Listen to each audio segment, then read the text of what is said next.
What is up, everybody? Welcome back to another Cyberpunk 2077 video. Now, a lot of you guys are going to start playing Cyberpunk as of tomorrow, so it's a pretty big day. But before you guys get your hands on the game, I wanted to go over some tips for you guys. I've been playing the game since last Thursday, and there's a lot of stuff that you can do in Cyberpunk. And through all my hours of gameplay, I figured I'd give you guys some basic tips to sort of help you guys out a little bit. And then once the game officially comes out and I can show you guys some actual new gameplay, I'll have another tips and tricks video for you guys. So be sure to stay tuned for that. But the very first tip that I want to give you guys is in regards to like the main story and actually playing the game. As you guys have probably seen now, all the reviews are out, and a lot of the big time companies like the IGNs, the GameSpots, and all these big news outlets have been sort of criticizing the game for being too short, and they've been saying it's anywhere from like 20 to 30 hours, which I want to point out right now that like 20 to 30 hours isn't that short. I mean, since when is 20 to 30 hours a short game? You can buy Cyberpunk on Amazon for $50. How many other video games in 2020 do you spend $60 on? And now even $70 on with next gen that don't even come close to 30 hours worth of main story. It's absolutely ridiculous how little content we get in our games now. We get less and less content, but they charge more and more money. So 20 to 30 hours isn't even that short in my opinion. I mean, that's fairly decent. But I've seen a lot of people complaining about this. This is turning a lot of people off to the game. They said that they're just not going to get it entirely now because they're so disappointed with it being such a short story.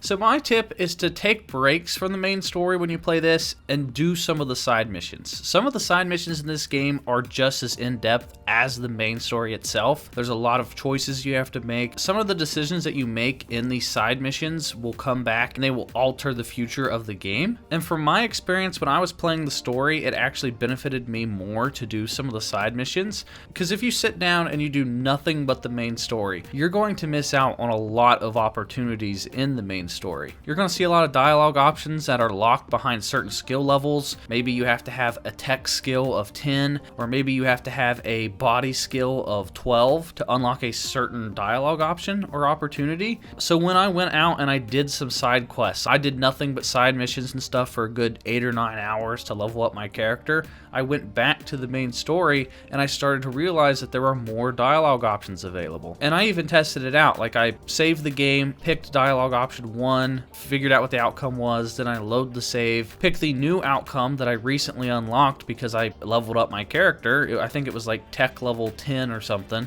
and it gave me a completely different outcome that I would have never gotten if I didn't level up my character. So this game is designed for you to take little breaks from the main story. You're not supposed to speedrun the main story. And some of the side quests that I did actually affected my main story. I was doing a bunch of side missions, and then they mentioned those side missions in the actual main storyline plot. So the side missions really affect your game. And if I compare Cyberpunk to something like Skyrim or Fallout or The Witcher 3, I mean, yes, they all have some good stories, but what makes those games special to me is the journey along the way as you're playing the main story. Like, one of the things I loved about The Witcher 3 wasn't just the main story itself. It was like going off on my own, exploring, helping somebody that needs help, getting myself into danger, doing some sort of side hunt where I'm doing some contract and I'm killing some monster that has nothing to do with the main story. A lot of my favorite memories in Skyrim have to do with side quests and not exactly the main story. One of the things that makes RPG so special to me is driving around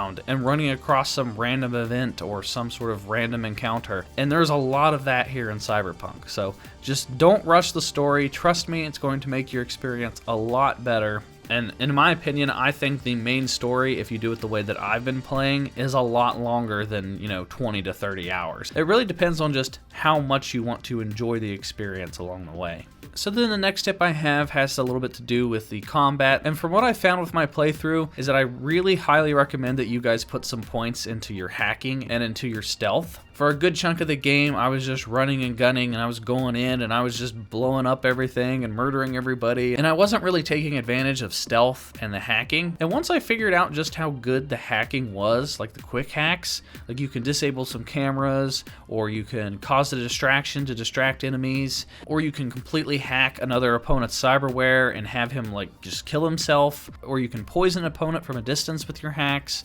If you distract them, you can sneak up on them from behind and you can can kill them from behind silently so you don't alert the entire camp. So stealth and hacking made my life just way easier, and you can always do any combination of the three. Like you could just hack somebody, maybe kill 2 or 3 guards, and then go gun blazing. But from what I've played, I found that if you use stealth and you hack, it actually gives you a lot of XP, because stealth kills give you a decent amount of XP, and so does hacking different items. So I started to notice that I was leveling up my character pretty quick once I started to use the hacking and the stealth as well. And then another tip I have for you guys would be to hold off on buying vehicles in the game. It's actually pretty difficult to come across money in this game. You have to like kind of go out and earn it. You have to do missions, you have to grind, you have to sell a lot of items, and there's going to be a lot of things that are looking appealing to you that you're going to want to buy, like legendary weapons, legendary cyberware, and you constantly get text messages on your phone saying that there are new cars available for you to purchase. And that was one of my biggest mistakes, was purchasing one of the vehicles for about $20,000 to $30,000. Some of the vehicles I've seen have been upwards of $200,000, which is really hard to come by in this game. But this game actually does a pretty decent job of providing you with a vehicle. Like you have this sort of beat 'em up starter vehicle that you can use for pretty much any situation.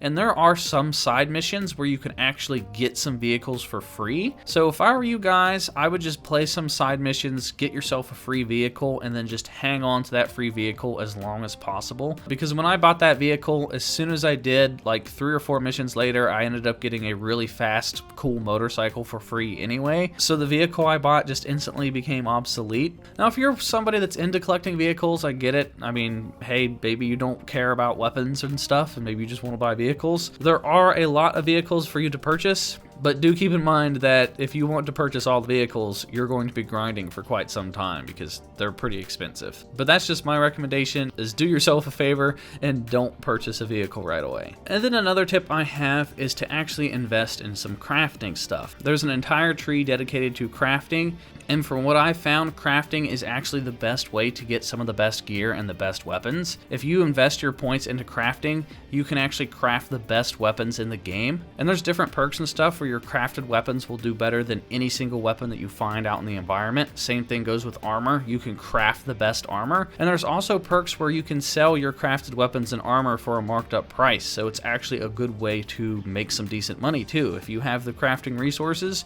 you can just craft up a bunch of guns and then go sell them for a marked up price, and you can easily make a couple $1,000s in no time just by doing that strategy. So if you guys want to make money fast and you want to have the top tier best weapons in the game, I would definitely invest some time into crafting. I know it's going to be very appealing to want to go for like a bunch of damage and put perk points literally everywhere, but there are so many perks in this game. But based off of what I've seen so far, crafting really pays off if you actually invest some time into it.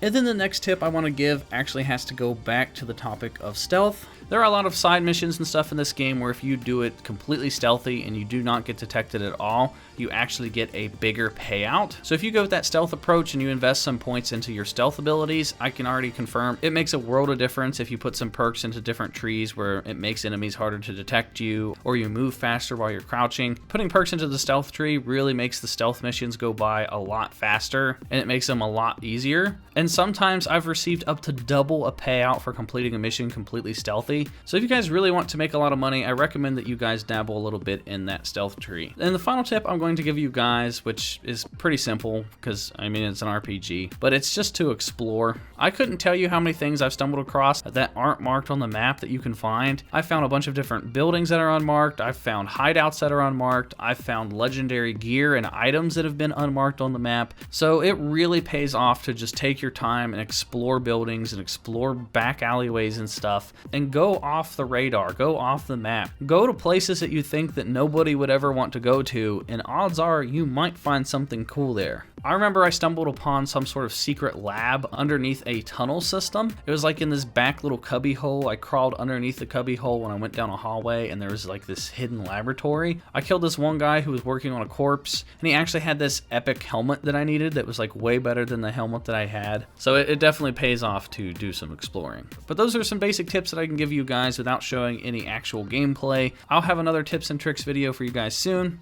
I will have a bunch of videos going live tomorrow, so make sure you guys don't miss out on that. Hit that subscribe button if you guys are new here, and hit the bell for notifications. And that is going to do it for me, everyone, and I will talk to you all in the next video.